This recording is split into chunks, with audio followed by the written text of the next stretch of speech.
Bueno, el tema que vamos a ver hoy es depresión y pues más específicamente va a ser la depresión en los adultos mayores. Y pues tenemos que el primer inicio o tiende a iniciar esta depresión después de los 65 años y que el 15 a 25% de los adultos mayores sufren de síntomas subumbrales de la depresión. También es importante que la tasa de prevalencia de la depresión en las personas que son mayores de 65 años y hasta más, pues es desde 1% a 4%, y que en las mujeres la tasa de prevalencia es mucho mayor que en los hombres, y que los síntomas, esta depresión en los adultos mayores puede causar angustia y deterioro funcional, pero algunas veces no alcanzan los criterios para poder que se pueda diagnosticar como un episodio depresivo mayor. Bueno, aquí tenemos los criterios del DSM-5 para un desorden depresivo mayor. Entonces nos dice que deben ser 5 o más de los 9 síntomas, incluyendo el estado de ánimo depresivo y la pérdida del interés y del placer en al menos un periodo de 2 semanas. Y cada uno de los síntomas representa un cambio para el funcionamiento previo. Entonces tenemos que uno puede ser el estado de ánimo depresivo, ya sea subjetivo o observado, y que puede ser que puede estar irritable, y esto nos menciona que puede ser sobre todo en niños y adolescentes. Puede haber pérdida del interés o del placer, puede haber cambio en el peso y en el apetito. Y esto es importante. Aquí a la derecha nos menciona la frecuencia que requiere cada uno, pues, de estos síntomas. Por ejemplo, en el cambio del apetito y del peso, nos dice que el apetito tiene que ser casi cada día y que el peso, pues, puede haber un cambio de un 5% en un mes. También puede presentar insomnia o hiperinsomnia, que es casi cada día, retraso psicomotor o agitación observada casi cada día, pérdida de energía o de fatiga casi cada día, que se sienta que pues no es útil el paciente o sentimientos de culpa casi cada día, una concentración alterada o que no pues no decide bien casi cada día, y pensamientos de muerte o alguna ideación suicida o un intento de suicidarse, y pues que sean pensamientos recurrentes o algún intento alguno. También pues aquí en los criterios está que los síntomas pueden causar mucha angustia o también pues alteración en la persona, que el episodio no debe ser atribuible a alguna sustancia o condición médica. Y pues nos dice que los criterios de la A a la C representan el episodio depresivo mayor. Y también tenemos que pues el episodio no debe ser mejor explicado por un desorden psicótico, y que también es importante que en el paciente nunca ha habido pues, o sea, manía o un episodio hipomaníaco. Bueno, en el adulto mayor, la presentación clínica que vamos a tener va a ser pues anedonia, esa falta de, como vimos, de placer o ya de querer estar, irritabilidad, y también tienen aislamiento social. También nos dice que en el adulto mayor algunas molestias que puede presentar pues son molestias somáticas y cambios neurodegenerativos. Entonces que el paciente puede mencionar que tiene fatiga, cambios en el apetito, una alteración del sueño, poca concentración e incluso un retraso psicomotor. Y también que estos adultos comúnmente pueden presentar agitación, alguna molestia somática como gastrointestinal, que tienden a estar hipocondríacos y que pueden incluso también mencionar que tienen un sentimiento de culpa y que también llegan a presentar pérdida de interés sexual. Que muchas veces la depresión en el adulto mayor está asociada también a comorbilidades médicas, ya sea sobre todo enfermedades cardiovasculares. Y pues aquí nos hace una comparación entre la presentación de los síntomas en un adulto y ya en una presentación en un paciente geriátrico, que como vemos, por ejemplo, en el estado de ánimo, nos menciona que trae fatiga, desesperación, enojo, ansiedad, irritabilidad y los pensamientos de muerte. Ya la parte somática, pues tiene mayor dolor y los síntomas somáticos que se relacionan con las enfermedades, pues otras enfermedades que traiga y también con las medicaciones que toma el paciente. Y en la parte cognitiva, pues hay una atención selectiva reducida, la memoria del trabajo también está reducida, el nuevo aprendizaje reducido, la velocidad de procesamiento reducido. Después vamos a ver que hay ciertos factores de riesgo para que Ahí me voy a regresar nada más un poquito porque es de lo más importante para poder distinguir las diferencias que existen entre las dos presentaciones y sobre todo, bueno, es pregunta de examen. Uno de los síntomas también que podemos considerar somáticos, de hecho, es la fatiga y es de los más frecuentes en los adultos mayores. Entonces, la fatiga siempre a veces, no es que tenga fatiga y exactamente por eso es depresión. Es el conjunto de todos los síntomas, pero uno de los más importantes siempre va a ser la fatiga. Y si se dan cuenta, es muy importante todos los cambios cognitivos que tenemos, porque por eso es que muchos adultos mayores también se presentan a veces como un deterioro cognitivo leve, es decir, acuden porque están presentando problemas, por ejemplo, de la memoria. Y en realidad esas alteraciones de la memoria, una vez que se les revisa, se da cuenta uno que es porque están teniendo dificultad realmente en la atención. Y si la atención y concentración de una persona están disminuidos, entonces, como consiguiente, lo que no estamos reteniendo bien en información, no vamos a poder recordarlo. Inmediatamente eso es muy importante, la atención y concentración para la memoria. Entonces, esas son las dos situaciones más importantes, yo creo, fatiga y el deterioro cognitivo leve con el que se presentan.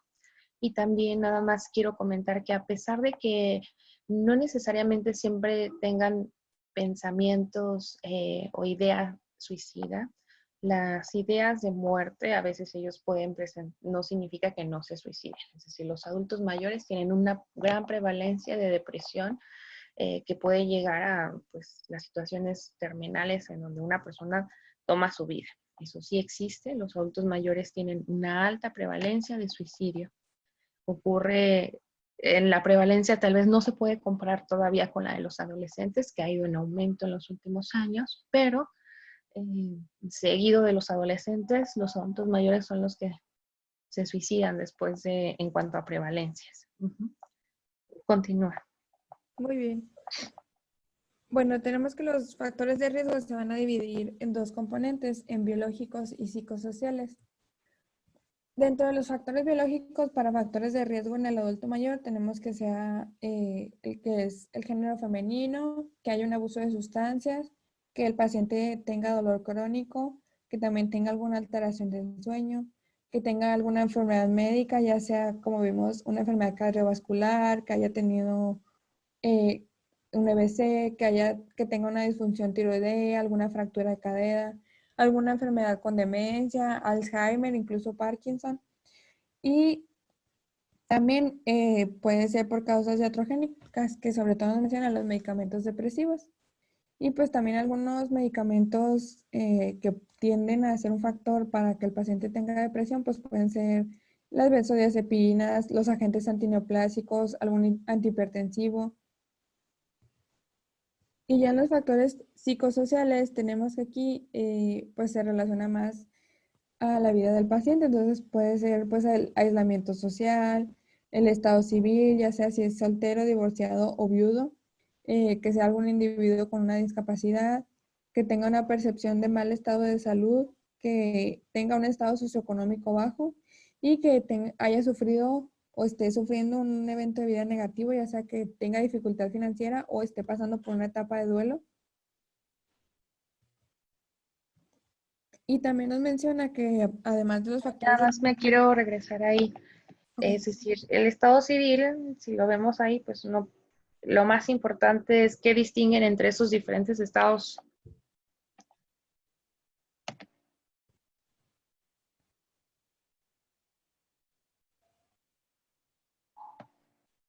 Porque serían los más frecuentes y que tienen en común los tres, aunque parezca todo igual, Pues que aunque tengan parezcan diferentes. ¿Cómo? Que tienden a estar solos, o sea, ninguno es como que tenga pareja o esté acompañado tanto. Así es. Y de esos tres tipos de estado civil, realmente los que tienen todavía más riesgo son aquellos que son divorciados y viudos, todavía más que los solteros, sobre todo porque son personas que han perdido a alguien. Entonces el duelo también se relaciona de manera muy importante en los adultos mayores. Recuerden que el duelo no nada más en esta etapa de la vida lo vamos a encontrar solamente por la pérdida de una persona. También podemos encontrar múltiples duelos, es decir, pierden también su empleo, pueden perder también su salud, pueden perder también a familiares como hermanos, padres, pierden también a sus parejas, es decir, la pérdida que van teniendo los adultos mayores son múltiples duelos que se van acumulando a lo largo de toda su vida. Entonces, algunos duelos pueden ser incluso no las causas directas, pero sí pueden ir contribuyendo a estos diferentes factores psicosociales para la depresión. Y pueden ser más que nada a veces el detonante o el factor precipitante para que empiecen los síntomas que ya venían dándose por algunas otras situaciones. Entonces, eso también es muy importante. Y percibir un mal estado de salud va muy relacionado también a la calidad de vida. Es decir, algunas personas, por ejemplo, pueden haber perdido la movilidad, pero el hecho de percibirse ellos como muy enfermos es lo que tiene, de hecho, más relevancia, no tanto el nivel nada más de funcional. Por ejemplo, una persona que no camina, no deambula, puede de todas maneras percibirse con una buena calidad de vida y a la comparación que se realiza con otros adultos mayores de su misma edad, pueden sentirse que no están tan mal. Simplemente esa sensación que una persona percibe sobre su calidad de vida, sobre sentirse mejor que otras personas, puede ser suficiente como un factor protector. Entonces, eso también va muy relacionado con la personalidad de una persona. Las personalidades, sobre todo, que tienden a tener esta, estas características, sobre todo eh, de perfeccionismo, de narcisismo, personalidades en las que su valor que ellos mismos se dan depende de lo que están realizando o de lo que son. En el momento en que pierden esas características de su trabajo, por ejemplo, de ya no ser una persona empleada, de ya no ser una persona a lo mejor con una salud física y poderse movilizar, pueden tener una percepción demasiado mala de sí mismos que los hace también sentirse mal. Entonces la calidad de vida también va muy relacionado a eso y de ahí que hay personas que puedan ser resilientes y que a pesar de que tengan algunas de estas pérdidas, pueden sentirse mejor que los demás y pueden sentirse con una buena calidad de vida. También eso está muy relacionado a los factores psicosociales, la personalidad de una persona y características previas en donde el valor principal pues se le da al trabajo. Listo. Continúa. Ok. Bueno, tenemos que también hay algunos factores que sirven como protectores o amortiguadores contra el desarrollo pues, de esos síntomas de depresión en los adultos mayores. Entonces tenemos, por ejemplo, que si el paciente tiene un buen funcionamiento físico y cognitivo, o sea, que están saludables, que tengan algunas relaciones o conexiones sociales y también si tienen participación en actividades sociales, pues pueden servir como protectores. Bueno, ya entrando a cómo lo vamos a diagnosticar y evaluar al paciente, pues va a incluir aquí lo que es la entrevista psiquiátrica y la exploración del estado mental. Entonces, nos menciona que la entrevista psiquiátrica, en la primera visita, la entrevista debe ser individual, y esto es importante para poder establecer una relación con el paciente y que pues adquiera confianza y que podamos obtener bien su historial y pues así hablar de temas sensibles que el paciente a lo mejor al principio no puede hablar, como si tiene alguna idea suicida o presenta disfunción sexual o hay algún conflicto familiar o algún historial pues de abuso por el cuidador. También pues que debemos de estar conscientes del deterioro sensitivo, o sea, si el paciente tiene dificultad visual y auditiva, pues para poder darle mayor atención. y también obtener información de fuentes colaterales con el permiso del paciente. O sea, ver si le podemos preguntar sobre él también a la pareja, ya sea a los hijos adultos, a los familiares o al cuidador. Y pues que esta información extra va a ser muy importante para, pues que, porque muchas veces una fuente colateral también nos ayuda a ver qué más ocurre en la vida del paciente que él mismo no percibe. Entonces, los componentes de la entrevista psiquiátrica van a incluir pues el historial de la enfermedad actual, los antecedentes psiquiátricos, el historial médico, si hay alguna alergia al medicamento actual, los antecedentes familiares y la historia social. También vamos a tener que realizar, como vimos, una exploración del estado mental y también una evaluación del estado funcional. En el historial de la enfermedad actual, pues hay que tener un enfoque más abierto de cuando realizamos el historial, que el paciente es el que debe ir describiendo sus síntomas y ya después le vamos a ir haciendo preguntas más enfocadas. También que hay que buscar y explorar estresores recientes, ya sea como cambios en el ambiente del hogar, si hay alguna pérdida o muerte reciente, si hay estrés financiero por algún problema, si perdió redes de apoyo y si presenta alguna enfermedad física. Y también, además, investigar si hay uso de sustancias o alcohol en el pasado o actualmente y algún abuso de una prescripción médica. Dentro de los antecedentes psiquiátricos, pues aquí que también es el historial previo de síntomas o algún episodio similar, como ya vimos que presenta algún síntoma como angustia, anedonia, irritabilidad, y que también si hay respuesta, si respondió previamente a las modalidades del tratamiento. Dentro de ese factor es de hecho algo muy importante porque también si el paciente previamente ha tenido tal vez no nada más, es decir, no nada más hay que preguntar sobre síntomas similares, hay que preguntar incluso sobre algunos síntomas que pudieran hacernos pensar tal vez sobre manía, etcétera, para también poder hacer un diagnóstico diferencial.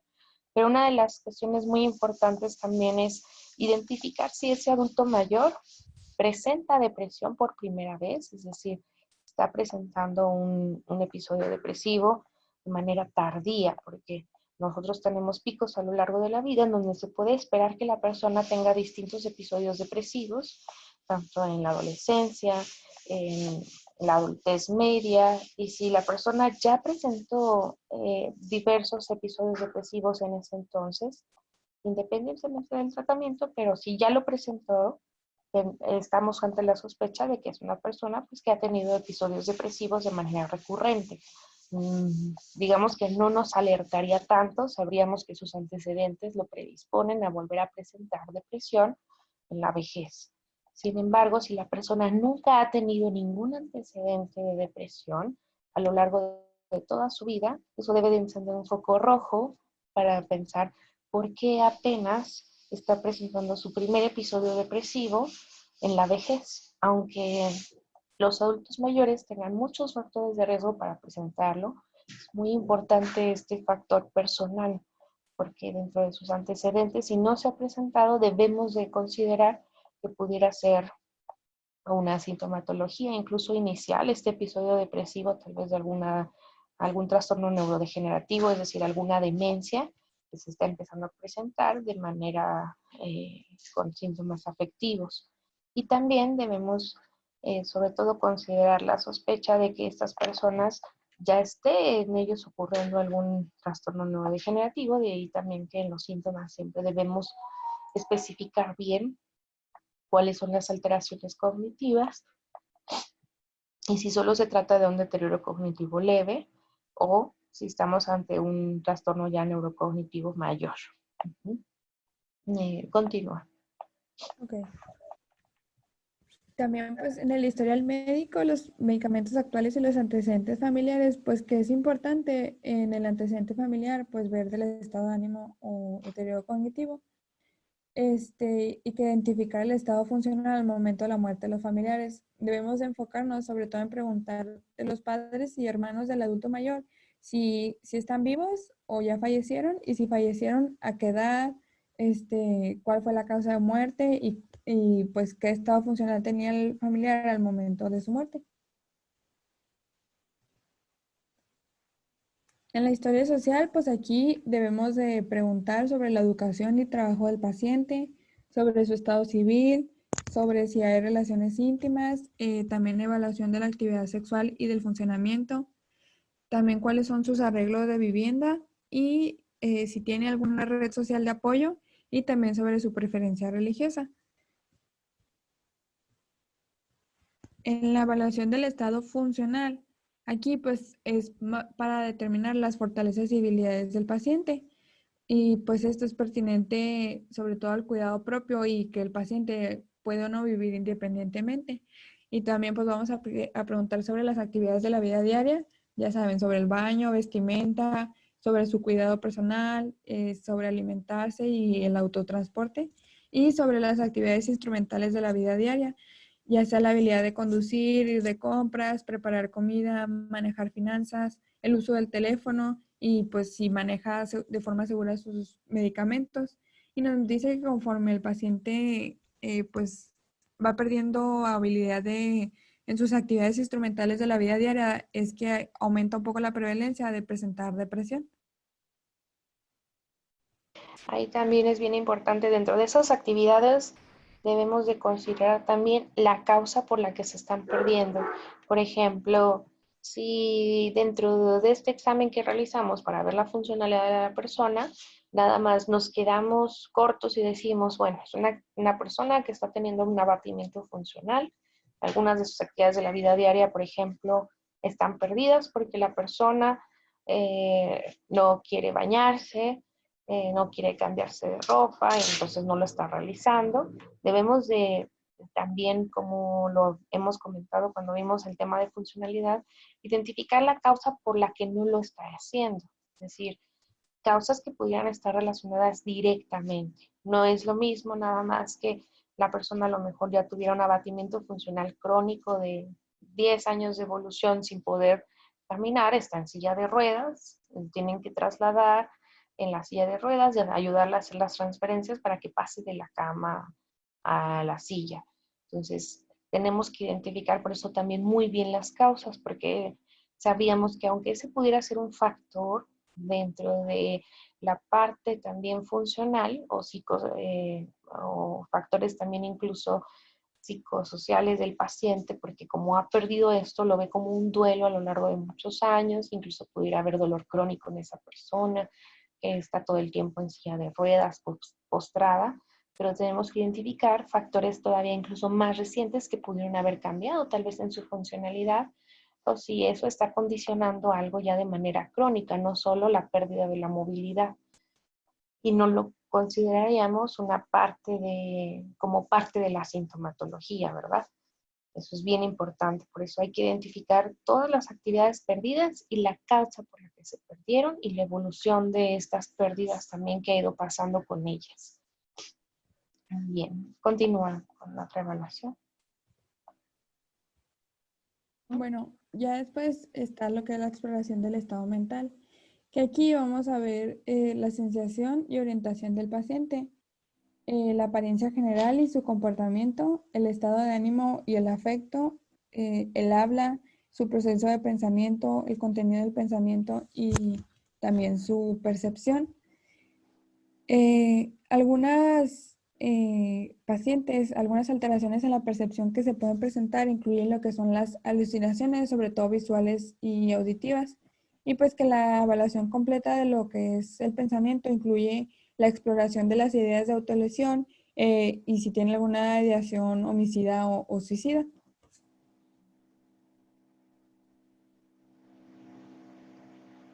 También, sobre ya entrando un poco al suicidio y pues los pensamientos que puede llegar a tener el paciente, pues este es como parte de la evaluación clínica para poder descartar la ideación suicida y puede variar desde pensamientos pasivos hasta pensamientos activos, que los pensamientos pasivos pues incluye esos pensamientos de desesperación o que la vida no vale la pena o la ausencia de intención. Que también es importante revisar la ausencia de intención de autolesionarse. Y ya en modo activo, pues está la autolesión y la ideación suicida, que también debemos revisar si el paciente tiene acceso a las armas u otro medio letal, ya sea pues qué medicamentos maneja y pues que también debe evaluarse como parte de la evaluación del estado mental.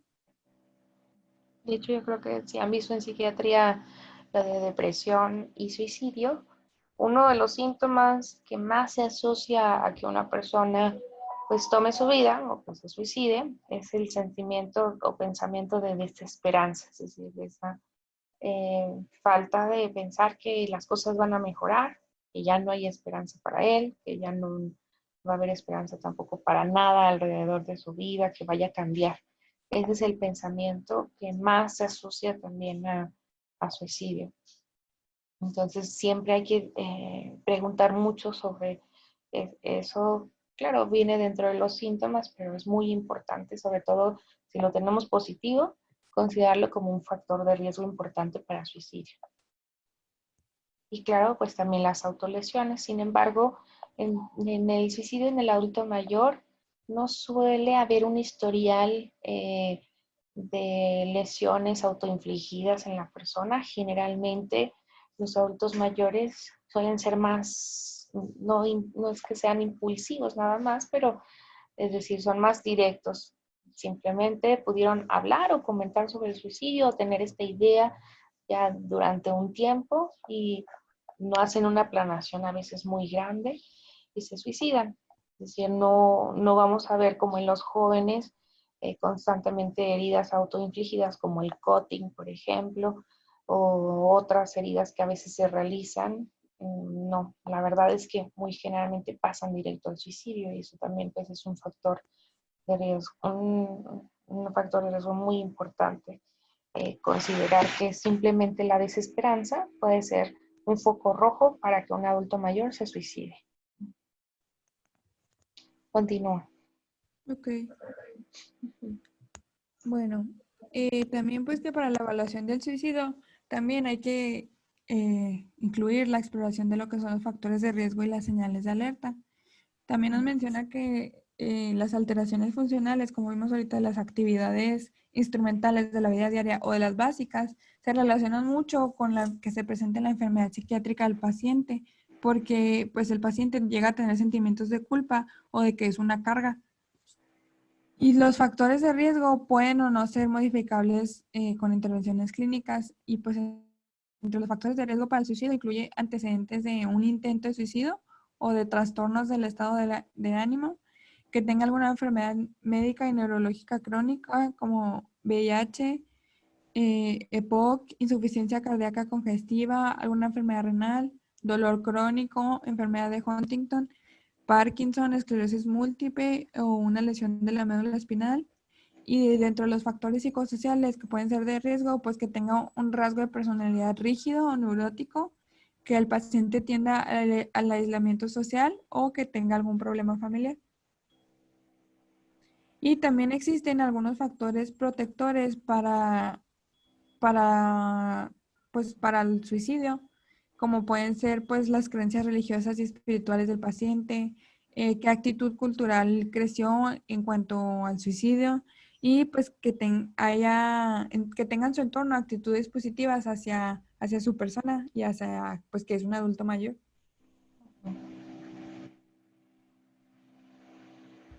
Y en las señales de alerta del suicidio, pues son indicadores de riesgo inminente de suicidio y se debe promover aquí, cuando ya se presentan estos, una acción inmediata. Y pues las señales de alerta van a ser muy variables y deben evaluarse frecuentemente y de forma continua. Y pues estas señales incluyen pues la ideación, que hable sobre muerte, alguna amenaza o que se vea formas de autolesionarse, abuso de sustancias, sobre todo el uso incrementado de alcohol o de drogas, que pues en su propósito no tenga razón para vivir o que tenga sensación de que pues ya no vale la pena vivir o ya no tiene el propósito, que tenga ansiedad, que se vea ansioso el paciente, agitado o con alteraciones en el sueño, que se sienta atrapado o que ya no hay salida. Y pues estas señales pues van a ser muy diferentes, incluyen pues pensamientos, sentimientos y comportamientos que van a indicar que el paciente pues se está preparando para el suicidio.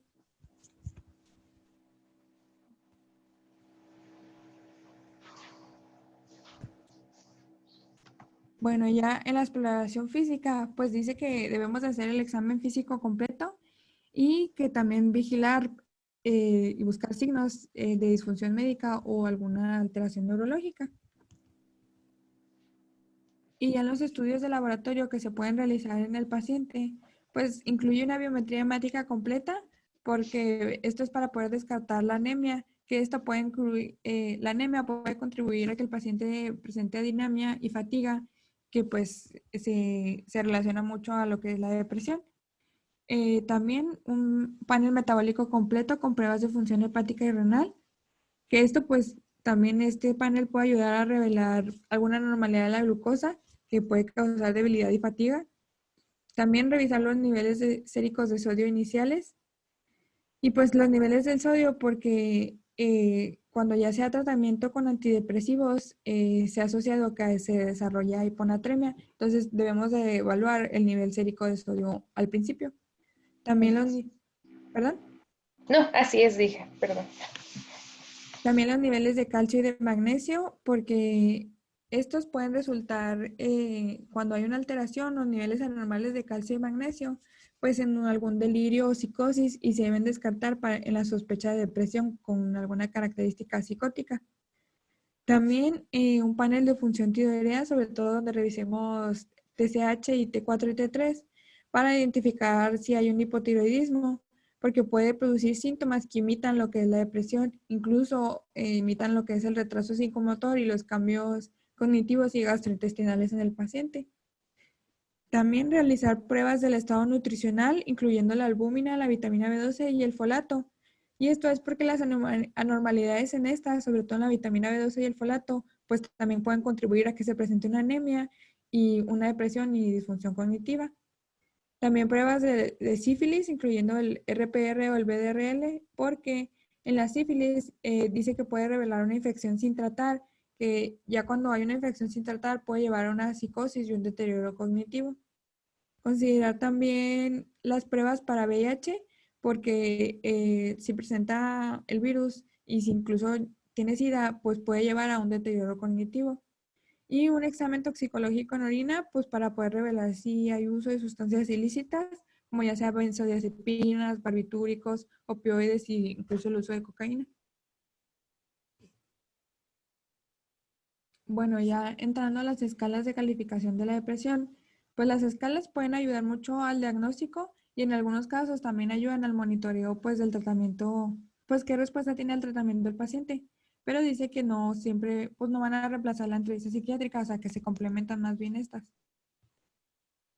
Tenemos pues la GDS, la Geriatric Depression Scale, que esta se va a enfocar en cuestiones relacionadas a la cognición, a la pérdida y autoimagen del paciente, que esta puede ser autoaplicada, aplicada por un clínico, por un médico, que toma de 5 a 7 minutos y que es un formato simple de sí y de no, que cuando hay presencia de 5 más respuestas de síntomas de depresión, pues sugiere una detección positiva para la depresión. Y que el instrumento original consta de 30 preguntas, pero hay versiones cortas de 15 caracteres y hay versiones ultra cortas de 4 a 5 caracteres. Y pues que este instrumento es diseñado específicamente para la población de adultos mayores. Entonces, por ejemplo, aquí tenemos una parte de lo que es la escala de depresión geriátrica, la parte de, déjenme ver si está sí, esta es la original, la que es de 30 caracteres. Entonces, si se fijan, pues ya está basada en respuestas de sí y no, y conforme la respuesta del paciente, pues se le da una puntuación. Y ya vimos, si es de 0 a 10 puntos va a ser normal y ya 11 o más, pues ya hay que interpretar y ver si es depresión.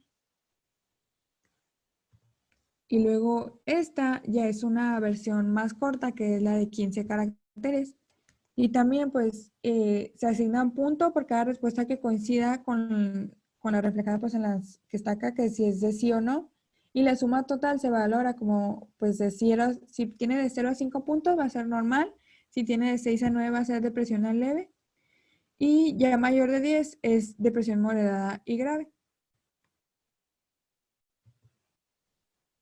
Después tenemos la escala de Hamilton, que esta es para la depresión, también para pues la evaluación de depresión y esta incluye pues 14 pues como elementos, ítems que van a evaluar la depresión del paciente. Entonces, por ejemplo, tenemos primero el humor deprimido, ya sea si tiene tristeza, depresión, desamparo, inutilidad. Y aquí en la derecha se van a ver los criterios para cada valoración y pues se le va a ir dando un puntaje a cada uno.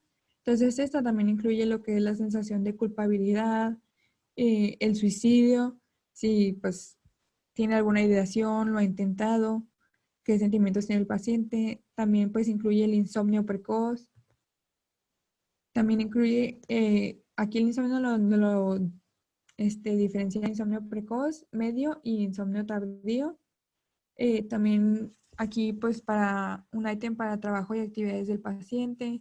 También para inhibición, ya sea pues si tiene lentitud de pensamiento y de palabra, empeoramiento de su concentración y si tiene actividad motora disminuida.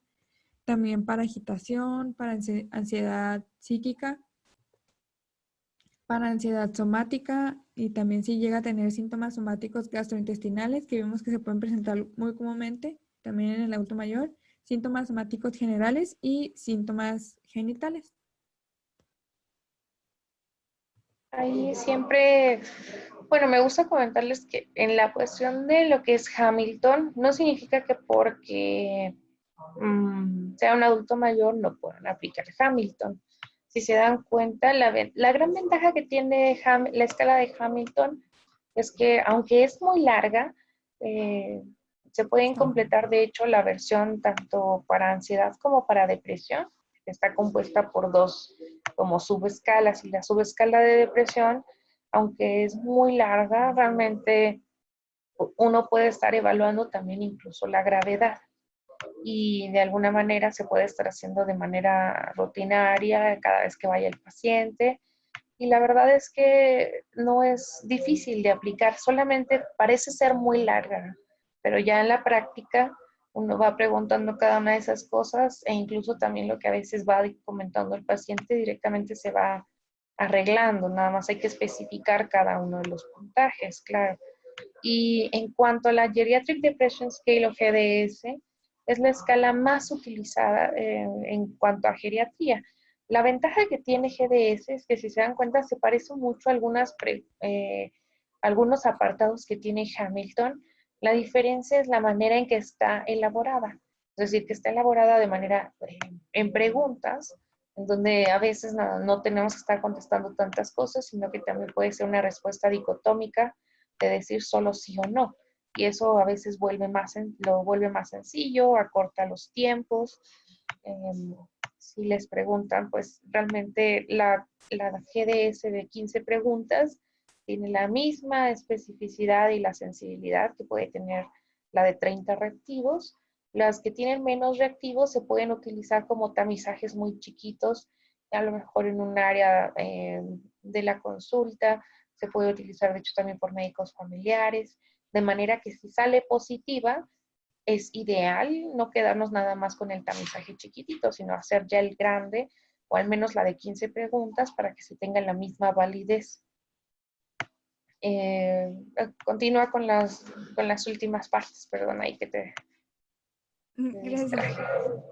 Bueno, también que incluye esta escala de Hamilton, lo que es la hipocondria, la evaluación, la pérdida de peso, ya sea según manifestaciones del paciente y según el peso evaluado por el psiquiatra. Y ya por último, pues tiene pues como la conciencia de enfermedad que tiene el paciente, o sea, cómo se ve él. Bueno, y eso fue sobre el diagnóstico y pues qué evaluación vamos a tener en el paciente. Y ya entrando al tratamiento, pues nos dijiste que aquí debe ser un abordaje individualizado integral y considerar la condición biológica, los recursos y el entorno del paciente, que cada caso, sobre todo de depresión en el adulto mayor, pues va a ser muy particular y muy diferente en cada uno.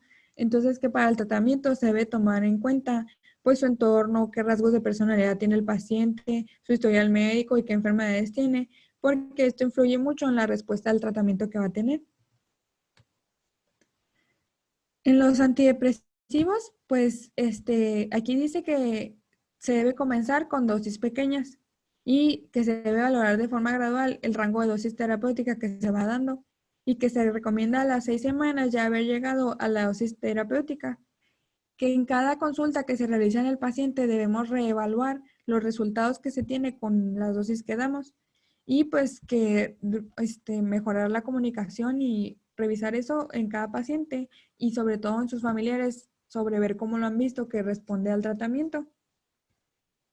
Y también pues es importante cuando damos los antidepresivos tener en cuenta si tiene alguna otra enfermedad el paciente y si qué otros fármacos pues está tomando en el momento. Bueno, que la respuesta a las dosis, a las dosis terapéuticas en los antidepresivos puede ser más retardada, que incluso puede llegar a tomar 12 semanas para que haya respuesta. Que después de la remisión, en el primer episodio se debe continuar con cuando es un primer episodio de depresión, se debe continuar con la misma dosis por 12 meses y que cuando son casos recurrentes se debe continuar hasta 36 meses. Y pues esto es una tablita que nos ponía el DIVER sobre algunas pautas de dosificación de los antidepresivos en los ancianos. Y pues nomás se las puse para que viéramos, por ejemplo, el citalopram, pues que tiene de 10 a 40 miligramos, o la fluoxetina de 5 a 40 miligramos. Y pues estos son los rangos de dosis que se dan en 24 horas.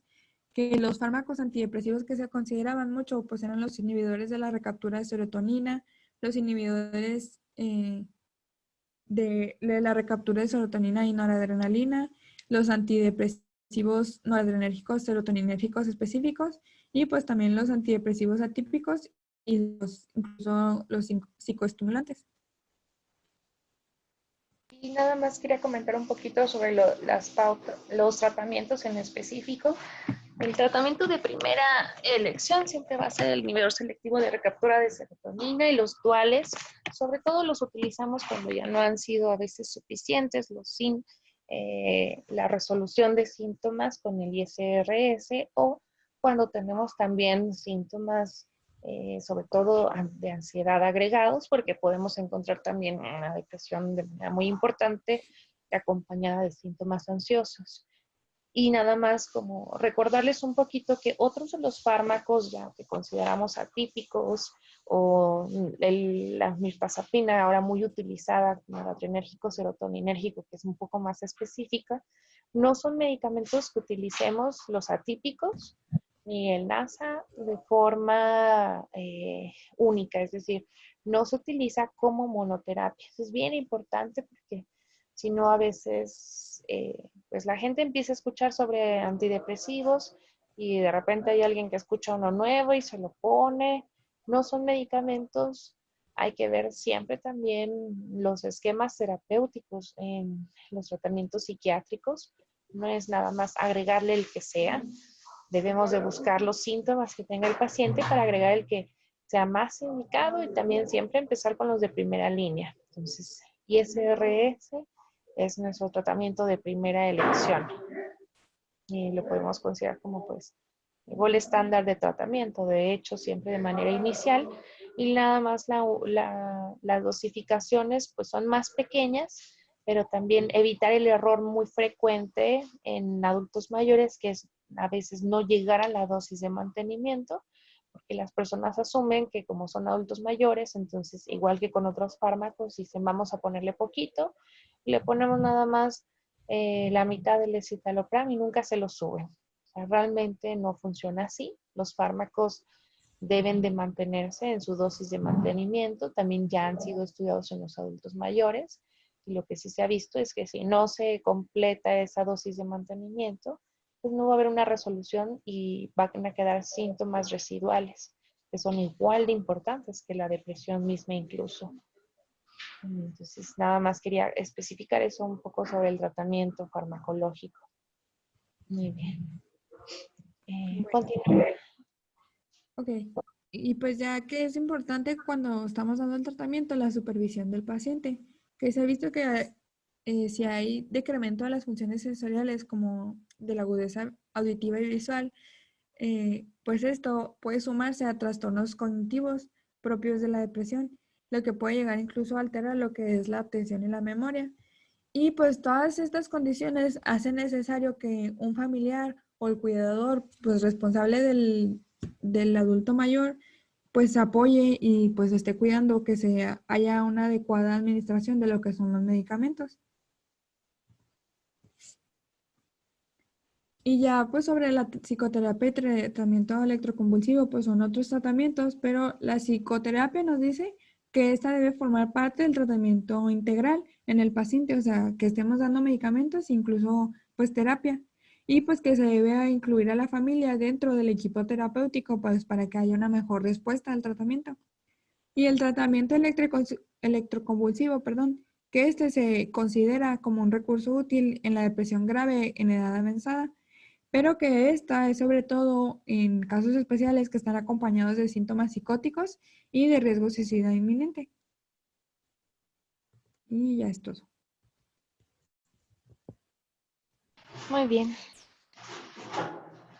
Se dan cuenta, yo sé que a lo mejor ya han visto este tema de depresión también en psiquiatría, pero quiero que se vayan a enfocar sobre todo en los síntomas que vemos en el adulto mayor más frecuente, el tratamiento, la presentación clínica, son de las cosas que más van a venir las preguntas. Y claro, aprenderse también las escalas que utilizamos de manera más frecuente como tamizaje. Si bien Diana empezó primero comentándonos el DCM, es regresar también a esa importancia de tener al DCM como parte de los criterios diagnósticos. Recuerden siempre que una cosa es tamizaje y otra cosa es criterios diagnósticos. Entonces, primero, no significa que voy a hacer nada más con la pura GDS ya el diagnóstico de depresión en ese adulto mayor. Es decir, a través de eso voy a encontrar síntomas que me van a hacer pensar la sospecha de manera muy alta en depresión de una persona o me van a permitir descartar esta sintomatología, haciéndome saber que es muy probable que no haya depresión. Es decir, son las preguntas que nos contestan los tamizajes. ¿Están o no presentes esos síntomas que nos pueden hacer pensar en ese diagnóstico? Y una vez que los tomamos y tenemos el puntaje positivo, tenemos que completar esos criterios diagnósticos que también en el DCM, aunque han cambiado un poco, de todas maneras permanece todavía la esencia en sobre todo en descartar otros trastornos psiquiátricos y enfermedades que pudieran estarnos haciendo presentarse esa sintomatología. Y pues nada más como resumen, pues los síntomas somáticos es lo más frecuente en el adulto mayor, es preguntar examen, a veces ver que esa fatiga es lo más frecuente. Entonces, apréndanse mucho esa situación y también sepan que el tratamiento en sí mismo no es que cambie, se mantienen muchos de los fármacos, sin embargo, claro que la elección en las cuestiones para evitar la polifarmacia es identificar qué otros fármacos toman y que no vayamos a tener interacciones severas, identificar también a nuestro adulto mayor sobre sus características muy iniciales y como comentaba Diana, a veces a nadie se le ocurre hacer una toma de sodio sérico inicial y es algo bien importante porque muchos adultos mayores después del tratamiento y sobre todo asociado a la dosis, a la pérdida del peso que va teniendo el adulto mayor a lo largo de su vida, empiezan a veces con esta hiponatremia y no de manera incipiente, es decir, pueden presentarla mucho después de llevar ya un tiempo con su tratamiento. Y finalmente, no olvidarse de tratar la depresión en el adulto mayor. El que estén con depresión no significa que sea algo normal para los adultos mayores. Es un trastorno afectivo y debe de ser tratado no nada más con palabras, es decir, debe ser tratado como cualquier trastorno afectivo que pudiera encontrarse a cualquier edad, no nada más por ser adulto mayor están fuera de tratamiento, eso es algo nada más como para recordatorio porque es desafortunado, pero pasa a menudo que se piense que la depresión es en sí mismo parte de ser adultos mayores y no es así. No sé si tengan alguna pregunta sobre la presentación de Diana.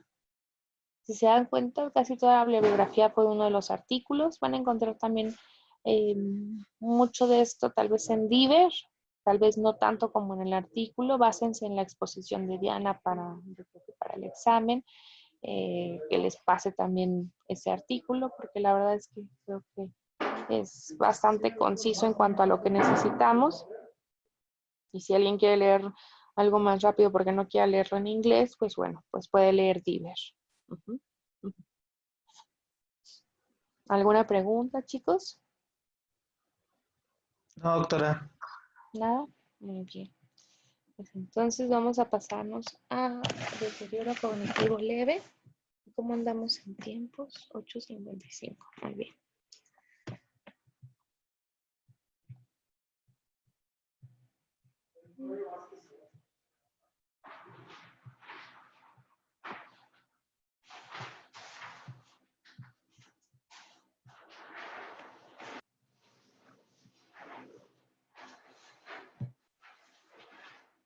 Listo. ¿Ya se ve la pantalla completa? Sí. Muy bien. Bueno, vamos a empezar con el tema de deterioro cognitivo leve. Va a ser de alguna manera también como nuestra introducción para los trastornos neurodegenerativos que vamos a ver en las siguientes clases. Lo primero que me gustaría comentarlos es que el deterioro cognitivo leve, o también llamado ahora trastorno neurocognitivo menor, es un diagnóstico de una patología. Es decir, hay una gran diferencia entre lo que es el envejecimiento cognitivo, cómo un adulto mayor va cambiando algunas de sus funciones a lo largo de la vida. Podemos tener una velocidad de procesamiento un poco más disminuido en un adulto mayor sano, podemos tener también una atención normal, pero un aprendizaje que requiere más tiempo. Son cambios que ocurren en todas las personas adultas mayores, en algunas en una mayor cantidad, por así decirlo, y en otras personas de manera más sutil. Sin embargo, lo consideramos también normal que haya una reducción de ciertas funciones cognitivas, no de todas, y eso es un proceso de envejecimiento de nuestro cerebro de manera habitual. Sin embargo, el deterioro cognitivo leve no es normal. Es decir, si se hace este diagnóstico a un adulto mayor, debemos de considerar que la pérdida de esas funciones cognitivas está ya por encima de lo que consideramos normal. Ahorita veremos cómo evaluar eso, pero además de que está por encima de lo normal, también las funciones cognitivas que se ven afectadas no son las habituales que esperaríamos que se reduzcan en un adulto mayor. Esto es lo que lo hace patológico, es decir, debe de ser diagnosticado, evaluado, identificar sus causas y principalmente pues debe ser tratado. El deterioro cognitivo leve lo vamos a definir de manera muy importante. Esta definición también se introduce un poco en algunos en el DSM-4, en el previo, como una queja que es subjetiva, es decir, el paciente llega y me dice, él mismo siente que ya está perdiendo la memoria, que se le olvidan las cosas, y además de eso, esa queja con la que llega la persona debe de objetivizarse, es decir, ya sea por un acompañante que dice, sí es cierto, yo he visto que se le están olvidando las cosas, lo he notado, no nada más es algo que él está sintiendo, o el médico está haciendo una evaluación y se da cuenta y objetiviza su pérdida de memoria. Eso es bien importante. Y esta evaluación, tanto subjetiva por parte del paciente como objetiva por parte del médico y el acompañante que corrobore que está perdiendo esa memoria, debe de ser a través de algunos criterios y evaluaciones ajustadas a su edad, a su escolaridad, y además debemos de descartar, que es lo más importante para la definición, criterios de demencia. Es decir, tenemos que asegurarnos que se trata únicamente de un trastorno neurocognitivo menor o deterioro cognitivo leve y que no se trata de un trastorno neurocognitivo mayor o demencia.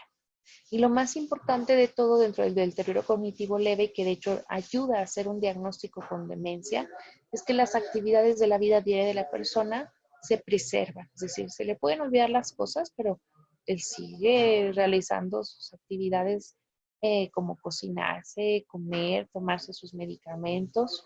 Aunque haya algunos olvidos, es capaz de seguir haciéndolo, tal vez no todo el tiempo. Por ejemplo, se toma sus medicamentos, tuvo una toma que se olvidó, pero continúa haciendo las demás actividades. Eso es bien importante porque es lo que más diferencia el deterioro cognitivo leve de la demencia. Y esta es la otra propuesta más reciente del DCM5 sobre cómo se clasifican estos trastornos neurocognitivos. Vemos ahí el trastorno neurocognitivo menor marcado en rojo. Lo más importante es que yo sé que ahorita puede hacerse un poco difícil de decir, bueno, ¿cómo voy a evaluar las desviaciones estándar? Realmente el uso de desviaciones estándar para saber cuánto disminuye de lo normal una persona es importante, pero también de manera clínica no es como siempre se realiza. Las funciones cognitivas, acuérdense que este tipo de propuestas pues se realizan a través de estudios también poblacionales. Entonces, es así como se obtiene que esas desviaciones estándar han disminuido para lo esperado en una población de adultos, por ejemplo, mayores de cierta edad, de cierta escolaridad.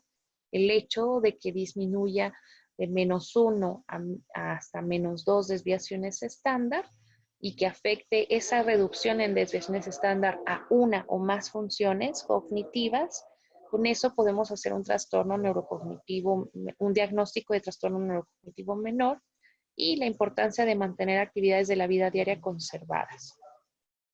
La diferencia únicamente con un trastorno neurocognitivo mayor es el hecho de que tenemos ya una dependencia en actividades de la vida diaria y desde ahí ya empezamos a considerar que esa funcionalidad se redujo y ya estamos ante una demencia.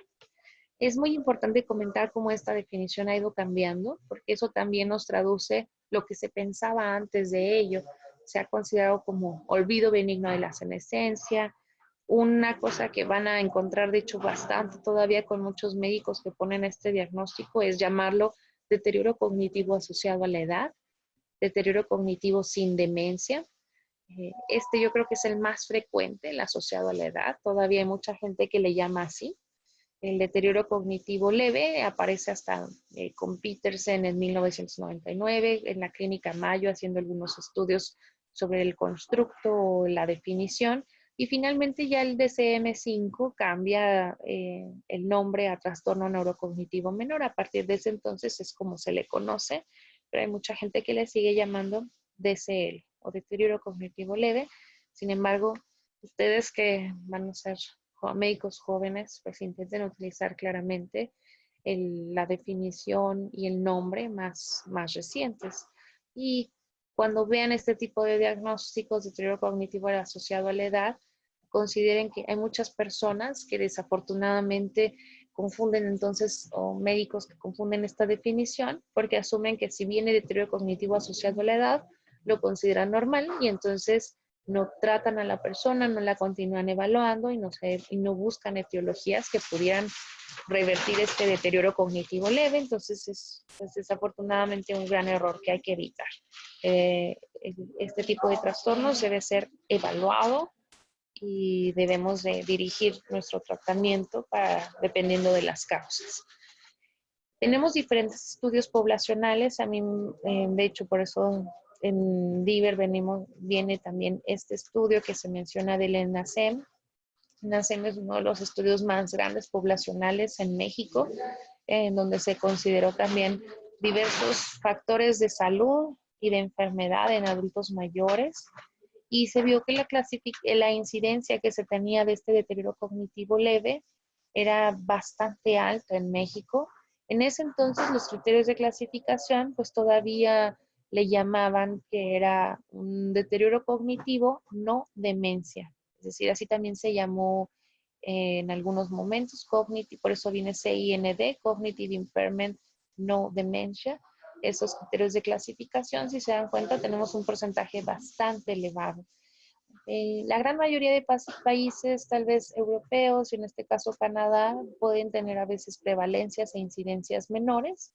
México es uno de los países que tiene una incidencia desafortunadamente muy alta por considerarse un país también todavía en vías de desarrollo, pero también por las características de nuestras poblaciones en cuanto a acceso, sobre todo médico, y a esta, pues a veces baja importancia que se tiene también sobre los trastornos cognitivos, igual que como una persona que a veces se ignora su trastorno afectivo como depresión, también los trastornos cognitivos son muy olvidados.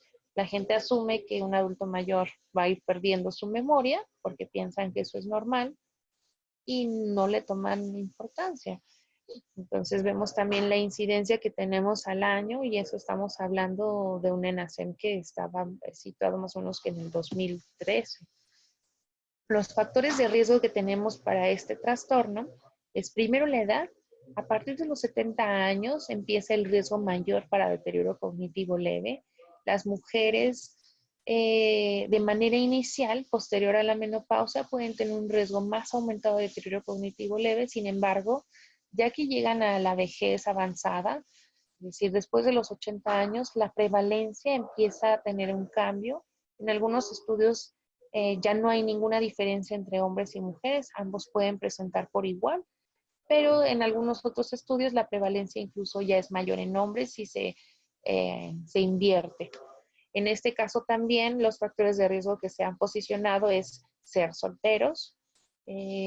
Aquí la gran diferencia, por ejemplo, como veíamos a diferencia de depresión, es que no nada más es la cuestión del aislamiento o de estar sola la persona, sino haber estado sola durante más tiempo de su vida. De ahí que, por ejemplo, una persona que está divorciada o viuda, al menos se asume que tuvo alguna relación interpersonal pues, más cercana durante algunos años. Pero las personas, por ejemplo, adultos mayores solteros que nunca se casaron, que incluso a veces no tuvieron familia, no tuvieron hijos, son personas que tienen una disminución a veces de interacción con otra persona de manera continua.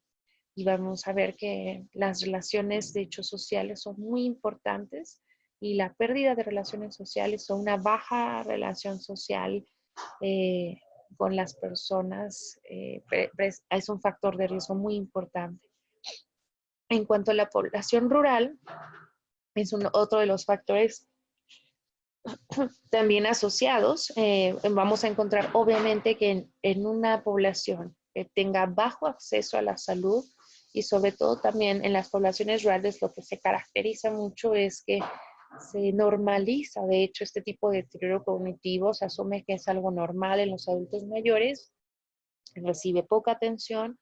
En poblaciones rurales vamos a encontrar que además de eso, perdón, la mayoría de las personas van a tener una escolaridad baja, eso también es muy importante, e incluso también pueden no haber médicos a su alrededor que puedan fácilmente detectar esta sintomatología y considerarlo como una patología.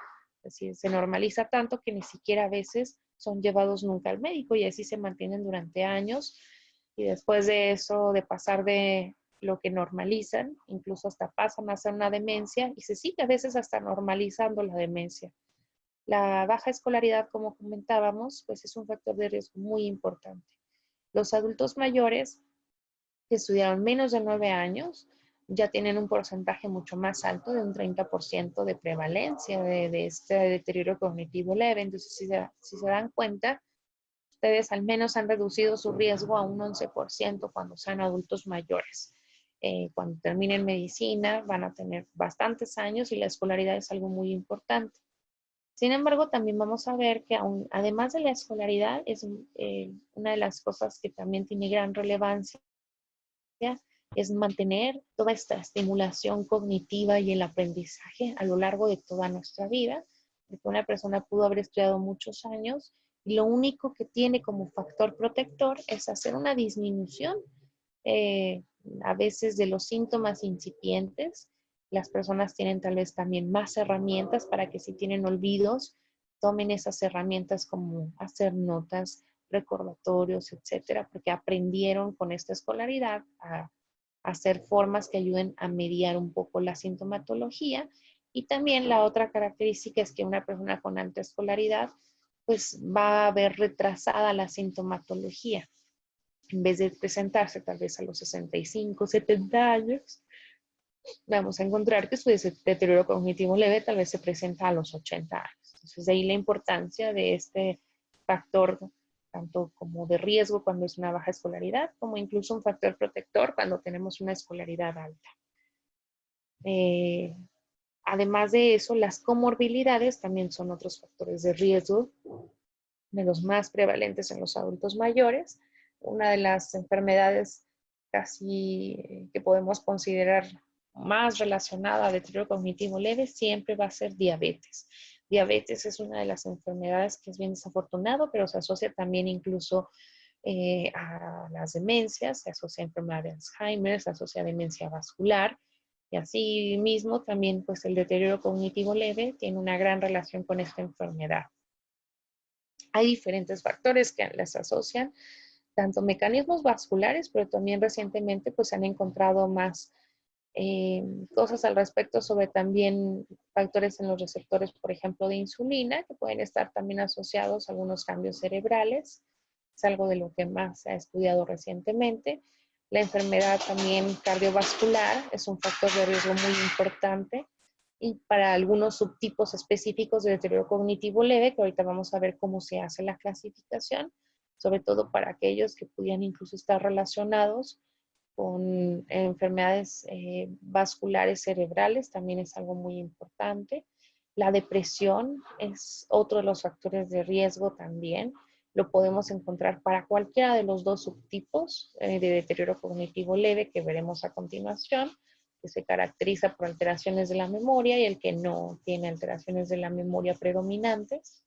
La apatía es otra comorbilidad también frecuente, sin embargo hay que considerar que no es nada más lo que alguien considera de ser apático, sin ganas o sin deseos o sin voluntad, sino estamos hablando aquí de apatía como un trastorno afectivo que cumpla todos los criterios de apatía, es decir, un trastorno afectivo que probablemente pueda estar incluso también asociado a lo mejor a algunos procesos vasculares, es frecuente encontrarlo agregado.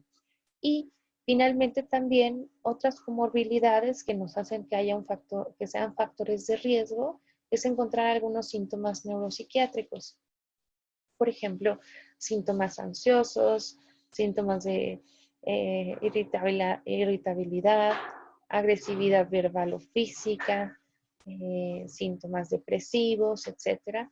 Son factores que nos pueden predecir que si tenemos un paciente con deterioro cognitivo leve y está presentando, por ejemplo, irritabilidad, agresividad, psicosis, se presenta de repente, no nada más me hablan de deterioro cognitivo leve como enfermedad, sino que me pueden predecir incluso la progresión a un trastorno neurocognitivo mayor. Puede ser demencia por enfermedad de Alzheimer, tiene una gran conversión en porcentajes hasta en un 83%, por ejemplo, simplemente tener ansiedad asociada al deterioro cognitivo leve, pero también podemos encontrar que se puede progresar a otras demencias, que veremos después en las otras clases.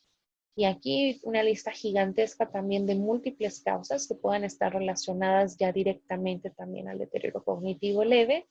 Y sobre todo me interesa comentarles que dentro de todas estas causas podemos encontrar aquellas que son reversibles o irreversibles. Es decir, si yo tengo, por ejemplo, un paciente que tiene hipovitaminosis, específicamente vitamina B12, también puede ser niacina. En este caso, B6 también es uno de los que buscamos mucho. Pero si yo tengo esa deficiencia y es algo que yo puedo considerar como un factor importante en la progresión de esta enfermedad, una vez tratada la enfermedad, puede haber una reducción. Entonces, de ahí la importancia de identificar las causas y no nada más decir, tiene deterioro cognitivo leve. Póngase a aprender cosas, a hacer estimulación cognitiva. No, no funciona así, porque si no identificamos la causa, no podremos saber si a lo mejor son síntomas que están asociados a alguna enfermedad en específica, infecciosa, metabólica, incluso neoplásica, que son también muy frecuentes en adultos mayores, y no podríamos quitar la causa, porque no estamos estudiando realmente el deterioro cognitivo leve. Entonces, de ahí la importancia de este tipo de trastornos, de identificar todo lo que podamos sobre ello, tanto clínicamente como también vamos a ver en estudios de laboratorio algunos que necesitamos. ¿Cómo clasificamos este deterioro cognitivo leve? Lo vamos a clasificar primero en dos tipos y actualmente ya existen también subtipos dentro de estos, el amnésico y no amnésico. El amnésico es aquel deterioro cognitivo leve donde la predominancia es sobre todo en la función cognitiva de memoria. Es decir, vemos alteraciones mnésicas o amnésicas, también se le llama así, que son parte del problema principal. Y el deterioro cognitivo leve no amnésico es donde predomina otra función distinta a la memoria. Es decir, una persona a lo mejor donde el problema principal sean las funciones ejecutivas o la desorientación espacial, etcétera. Entonces, no está predominando la memoria como característica del problema. Y dentro de esos dos subtipos vamos a hacer otras clasificaciones únicamente para definir si tenemos ese trastorno de manera como más pura o si lo vemos asociado también a otra afección en en otros dominios cognitivos. Entonces, por ejemplo, yo puedo tener un deterioro cognitivo leve, amnésico, puro, en donde no veo otros dominios cognitivos afectados, o puedo tener un deterioro cognitivo leve amnésico de múltiples dominios, es decir, tiene problemas de memoria, pero también está teniendo problemas en orientación temporal, en cálculo, en funciones ejecutivas, es decir, afecta varios dominios cognitivos. Y el deterioro cognitivo leve no amnésico lo podemos encontrar también como no amnésico de un solo dominio. Ahí también es una cuestión pues de cómo escribir estos deterioros, pero es como si lo encontráramos también como puro, nada más que se llama así, un solo dominio, y solamente la función ejecutiva, por ejemplo, puede estar alterada. Y deterioro cognitivo leve no amnésico, es decir, en donde no predominen los problemas de memoria, pero tengamos múltiples dominios. Pueden ser funciones ejecutivas, cálculo, lenguaje, orientación visoespacial. Además de eso, comentarles también, tenemos diferentes predictores que nos van a ir evaluando este deterioro cognitivo leve a lo largo del tiempo. Si nosotros tenemos presentes algunos de estos factores, es más probable que progrese ese deterioro cognitivo leve a demencia. De ahí la importancia de iniciar esta evaluación siempre considerando todos los factores de riesgo que tenga nuestro paciente. Es decir, si yo tengo una persona con deterioro cognitivo leve, voy a identificar primero cómo está su estado cognitivo global, es decir, ver todos sus dominios cognitivos, su función cognitiva de manera general, no nada más se trata de hacer un tamizaje. Tenemos que, además del tamizaje, hacer una evaluación, ya sea neuropsicológica completa, con pruebas neuropsicológicas que nos ayuden a definir todo el perfil. Y podemos encontrar también algunos otros factores dependiendo del tipo de deterioro cognitivo leve que tengamos, pero por ejemplo podemos tener factores genéticos en donde ya conozcamos que esa persona tiene antecedentes de enfermedad de Alzheimer de inicio temprano tal vez o tardío, pero que tengamos la cuestión genética de que ha sido de familia en familia. Tenemos también, por ejemplo, un predictor de imágenes. Si yo encuentro en esa persona con deterioro cognitivo leve, a lo mejor con una atrofia temporoparietal, pues eso me va a hacer también sospechar que pueda estar progresando a demencia. Sí, vemos también cambios en el metabolismo cerebral, a través, por ejemplo, eso lo haríamos más bien en estudios de investigación, a través del PET. En el PET podríamos encontrar un hipometabolismo en ciertas zonas cerebrales, también por ejemplo temporoparietal, lo menciono porque pues es más fácil la evolución tal vez de enfermedad de Alzheimer. Y podemos encontrar incluso en caso de necesitarse, pero también son predictores que hay que buscar pues en estudios sobre todo científicos ya importantes, perfil de líquido cefalorraquídeo. También podríamos encontrar en el perfil de líquido cefalorraquídeo un aumento, por ejemplo, de proteína tau. Podemos encontrar también una disminución de beta-amiloide en líquido cefalorraquídeo.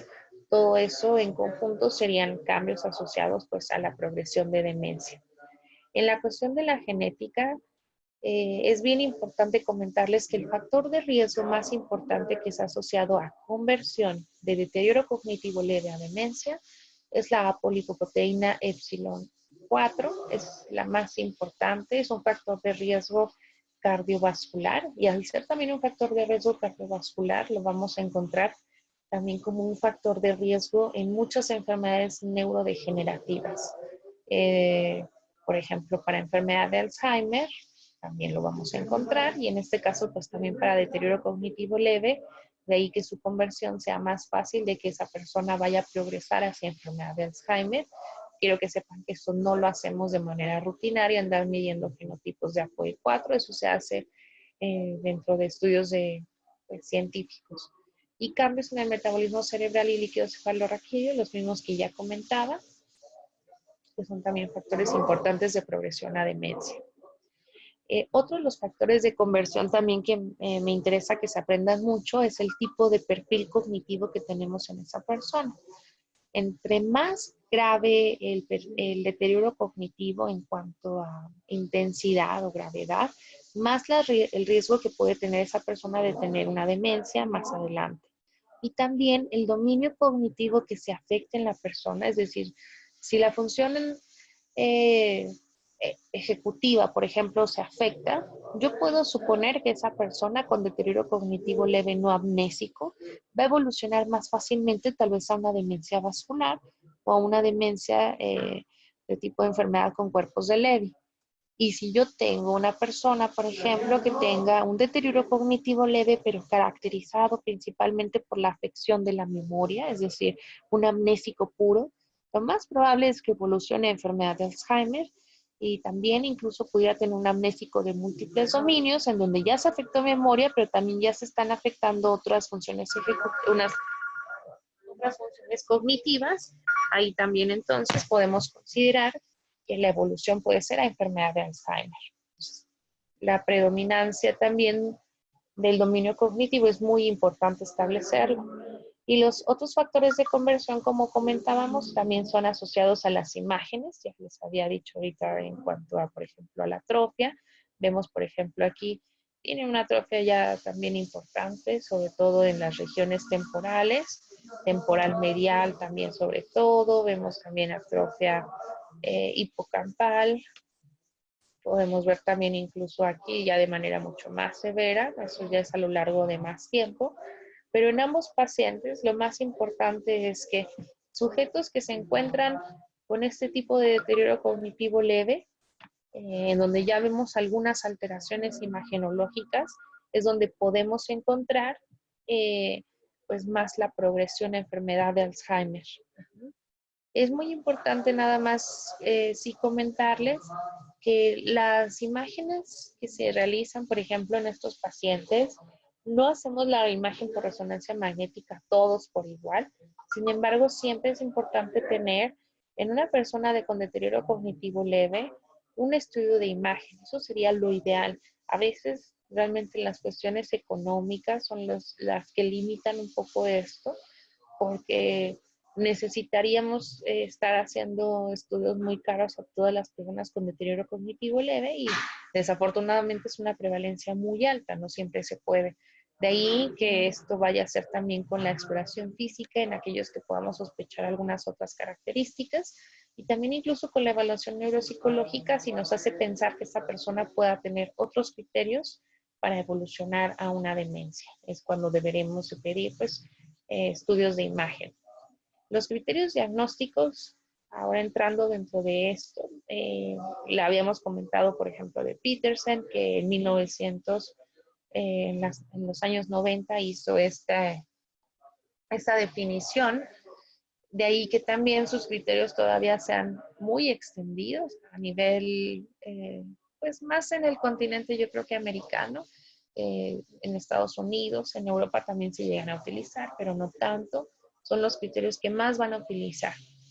Primero, la queja subjetiva que ya habíamos comentado en la definición, en donde sea también corroborada por una persona. Eso es bien importante porque a veces algunos adultos mayores pueden no tener incluso ninguna queja de memoria, pero quien nos lo refiere es el cuidador y el paciente no se está dando cuenta que están olvidando algunas cosas. Entonces eso siempre es bien importante. A lo mejor el cuidador nos dice, sí, se le están olvidando algunas cosas, él dice que no, pero sí es cierto, yo he visto esto.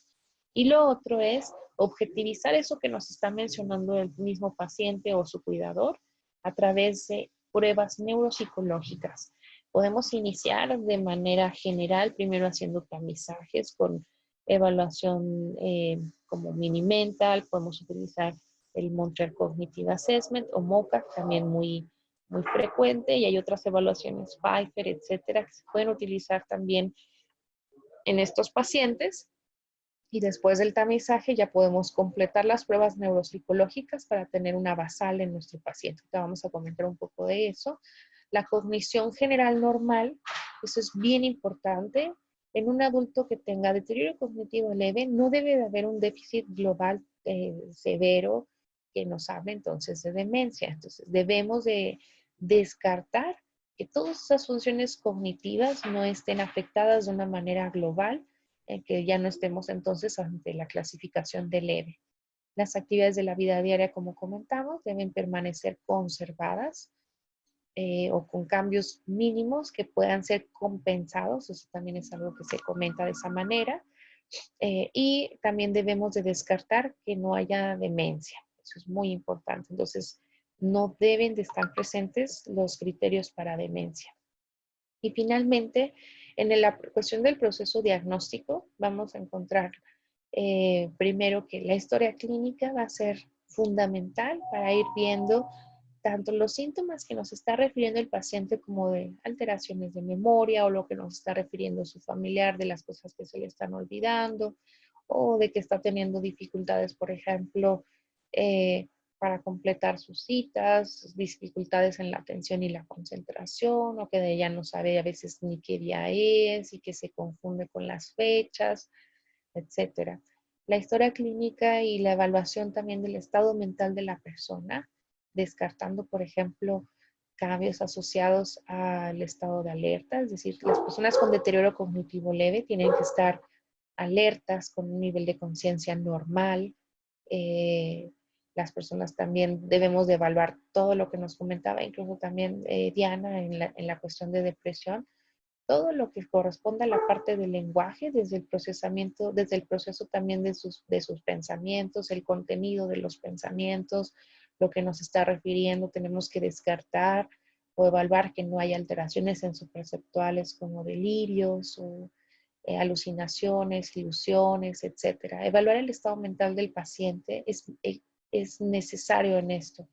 Y debemos de caracterizar también clínicamente todos los síntomas para determinar el perfil, es decir, completar un perfil cognitivo a través de la evaluación, de decir, bueno, clasifico que este es un deterioro cognitivo leve,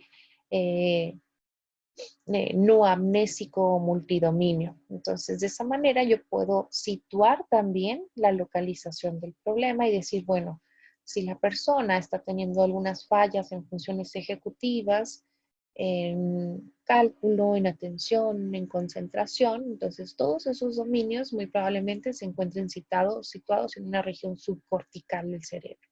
Y de esa manera yo ya puedo tener otras sospechas y decir, bueno, si tiene esa región subcortical algún daño, muy probablemente ahí sí pudiera haber una alta relación con eventos vasculares cerebrales de pequeño vaso. Entonces, a lo mejor le voy a pedir entonces ahora sí, para corroborar mi sospecha y la etiología, una imagen cerebral, porque quiero descartar esos eventos vasculares cerebrales y todo a través de haber caracterizado clínicamente los síntomas que tenemos. Entonces, de ahí la importancia de hacer las pruebas siempre completas y no nada más decir, pues como que se le ve que se le olvidan algunas cosas, falla en el cálculo, no sabe qué día es hoy, ya es un deterioro cognitivo leve. No es algo así, tenemos que hacerlo de manera pues esquematizada y cumpliendo todos los protocolos de diagnóstico. Y finalmente, como les comentaba, la exploración física siempre en los adultos mayores y así también como en el deterioro cognitivo leve debe ser completa. El hecho de que estemos evaluando el estado mental y que estemos evaluando también las funciones cognitivas de una persona no significa que ya no lo vamos a revisar. Eso es algo muy importante. A través de la exploración física no es que hagamos un diagnóstico, pero hacemos un diagnóstico diferencial, excluyendo causas que pudieran ser de manera importante, incluso hasta reversible. A lo mejor estamos ante una situación donde vemos una afección neurológica con hemiparesia, incluso a veces parecias leves que pasan desapercibidas. Podemos encontrar algunos reflejos patológicos que nos hagan pensar en alguna otra enfermedad neurodegenerativa, etcétera. Entonces, de ahí la importancia de hacer siempre una exploración completa. Descartar bocio, descartar también alteraciones, sobre todo cardiovasculares, que pudiéramos estar ante una insuficiencia cardíaca, incluso terminal. Son pacientes que pueden tener un alto riesgo de deterioro cognitivo leve, personas con enfermedad renal crónica terminal, o personas que tengan una lesión renal, por ejemplo, aguda, pero simplemente están teniendo alguna algún cambio en la sintomatología debido a eso. Nosotros debemos determinar la causa en específico y lo vamos a hacer únicamente a través de ese proceso diagnóstico. En el caso de la evaluación cognitiva, ahí sí me gustaría comentarles que el proceso de evaluación, como comentábamos, debe de empezar con la queja ya sea de memoria o de otro dominio cognitivo que esté afectando a la persona. La persona debe de expresarnos esa queja y debemos de encontrar también una relación de manera objetiva con lo que nosotros identifiquemos en las pruebas que vamos a hacer. Las pruebas van a ser pues, pruebas de función cognitiva, diferentes tamizajes que podemos hacer de manera inicial, pero nosotros debemos objetivizar lo que nos dijo la persona, porque siempre cabe la posibilidad de que sean situaciones a veces incluso también falsas. Hay que recordar que si a una persona se le pueden estar olvidando cosas, es fácil que incluso un familiar pueda decir que se le están olvidando de manera que quiera identificar a esa persona como, con una disminución como demencia. Entonces eso también siempre es bien importante. El médico es el que debe de objetivizar. Las pruebas de cribado que vamos a utilizar o pruebas de tamizaje más frecuentes y que se recomiendan siempre son MoCA y Mini Mental State Examination. El MoCA es el que les comentaba que se llama Montreal Cognitive Assessment. Van a revisar de tarea ambos exámenes, ambas pruebas. La importancia de saber qué prueba utilizar, tal vez han escuchado más sobre el Mini Mental porque está muy generalizado a nivel mundial. Y el Montreal Cognitive Assessment tal vez es más reciente en cuanto a años. Sin embargo, también ya se ha posicionado como uno de los exámenes de cribado más importantes, sobre todo porque puede detectar cosas que a veces Mini-Mental no lo puede hacer, como cambios en las funciones ejecutivas, a diferencia de Mini-Mental, que pudiéramos utilizarlo más cuando ya queremos encontrar deterioro cognitivo moderado, porque tiene un efecto techo y a veces ya no nos permite evaluar deterioros cognitivos muy, muy leves. De ahí también la importancia. Y las baterías de evaluación neuropsicológica. Es importante siempre realizarlas una vez que ya tenemos de manera positiva el cribado. Es decir, si yo ya encontré deterioro cognitivo leve en alguna de las pruebas que realicé, entonces ya someto al paciente a que se realice una evaluación neurológica exhaustiva para que me entreguen todos los resultados en cuanto a porcentajes de todos sus dominios cognitivos.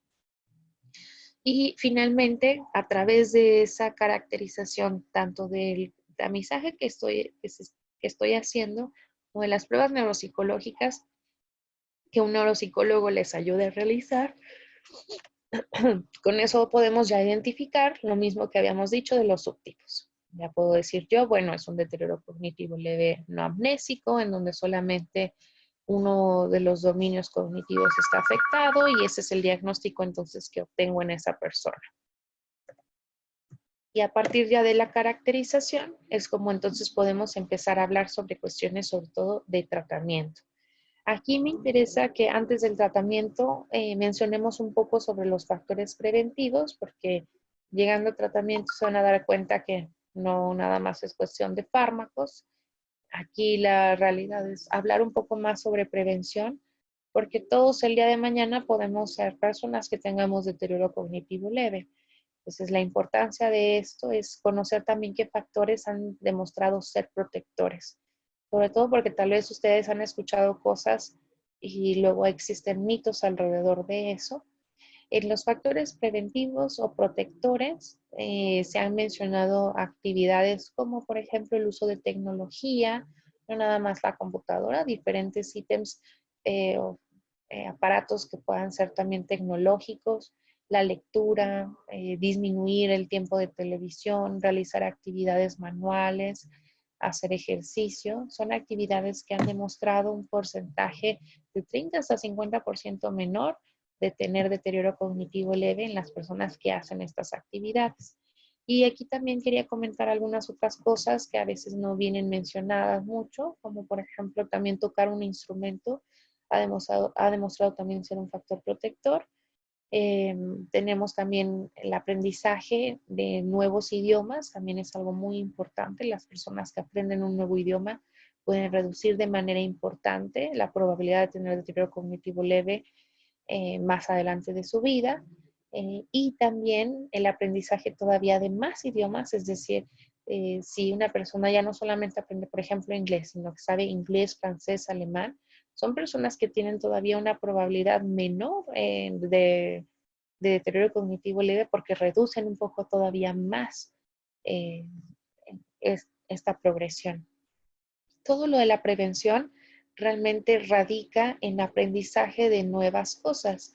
El aprendizaje es de las cosas más importantes que requiere nuestra sinapsis para irse formando cada vez más y más. Si nosotros no aprendemos cosas nuevas, entonces no estamos formando nuevas sinapsis, no hay nuevas conexiones, el procesamiento de nuestra información también se va haciendo más lento, entonces de ahí la importancia de buscar actividades que generen nuevo aprendizaje.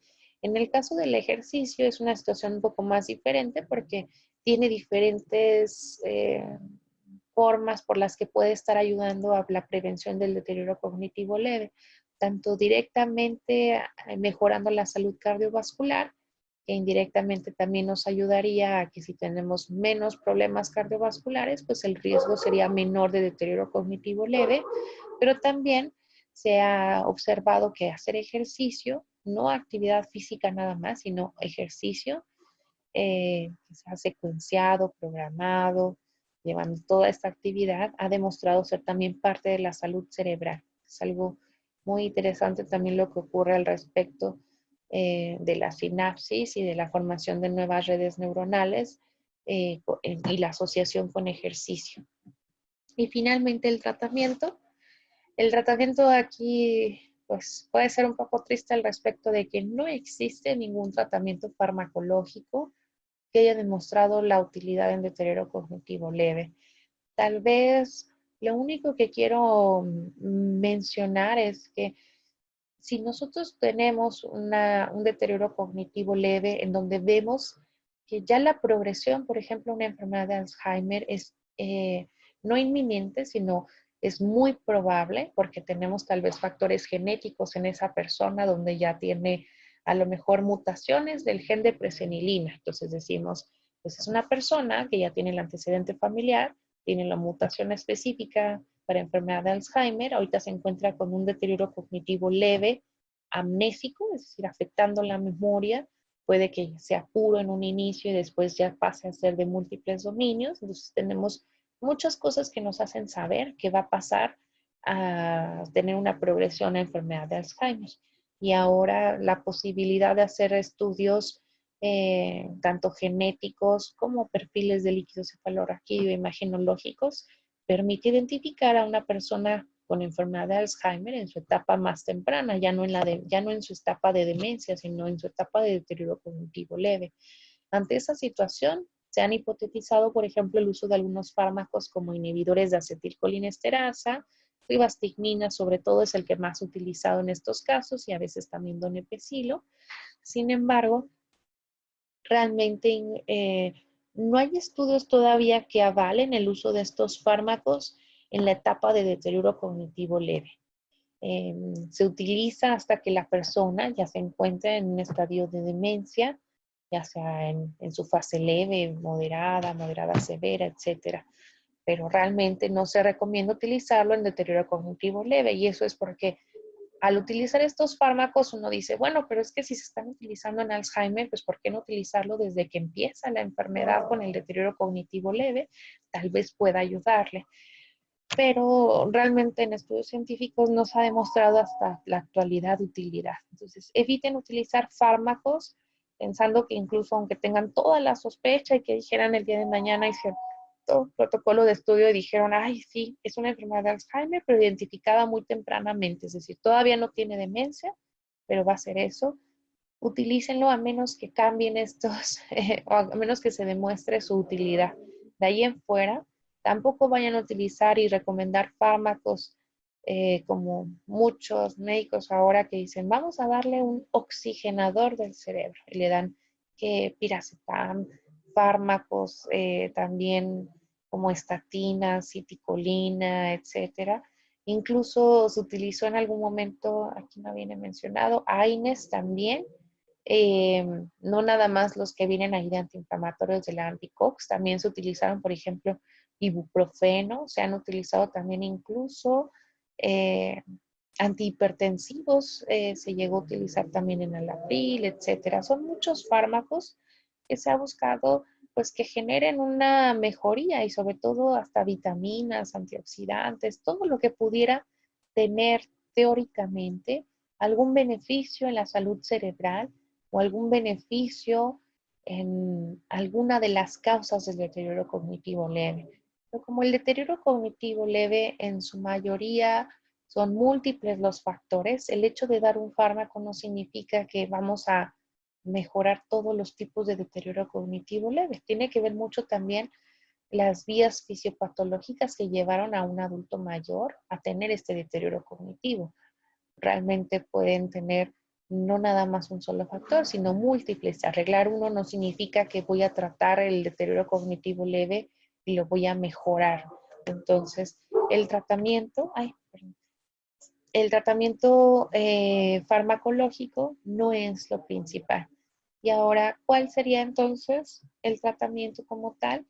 Buscar tratamientos que nosotros podamos utilizar a través de la estimulación cognitiva. Entonces, es regresarnos a los factores protectores y una vez identificado el deterioro cognitivo leve en esta persona, es eh, irnos hacia las causas, mejorar sus enfermedades, sus comorbilidades, hacer que la persona esté estable en todo lo que conlleva su salud física, porque eso también va a mejorar la salud cerebral, mejorar también las actividades que realiza la persona para hacer que se involucre y que haga actividades que puedan estimular su cognición, que se promueva el nuevo aprendizaje e incluso se puede hacer uso de la rehabilitación cognitiva a través de algunos terapeutas que evalúen más bien que realicen actividades ya encaminadas a mejorar su función cognitiva. Eso es realmente lo más importante en deterioro cognitivo leve. Y con eso terminaríamos pues el tema. Es un tema pequeño. Antes de ir empezando de alguna manera a hablar sobre las enfermedades neurodegenerativas, me gustaría nada más que para la siguiente clase todos traigan un mini mental que yo les voy a mandar también por correo para que puedan ir evaluando. Vamos a ver nada más un pequeño videíto que quiero ponerles. Espero poder como compartirlo también a través de eso, nada más antes de empezar la siguiente clase. Son videos pequeños, pero va a ser para que ustedes puedan ver cómo se hace un mini mental. Y además de eso, quiero que al mismo tiempo lo estén evaluando. Entonces, su tarea es traer eso. Y saquen también el Montreal Cognitive Assessment porque me interesa que vean la diferencia en las preguntas que tienen entre el mini mental. Yo también les puedo mandar ambos, pero quiero que lo impriman para que lo puedan ver cuando estemos viendo el video al mismo tiempo. ¿Sí se aprendieron su tarea? Sí. Muy bien. Entonces, con eso terminamos el tema del día de hoy y nos veríamos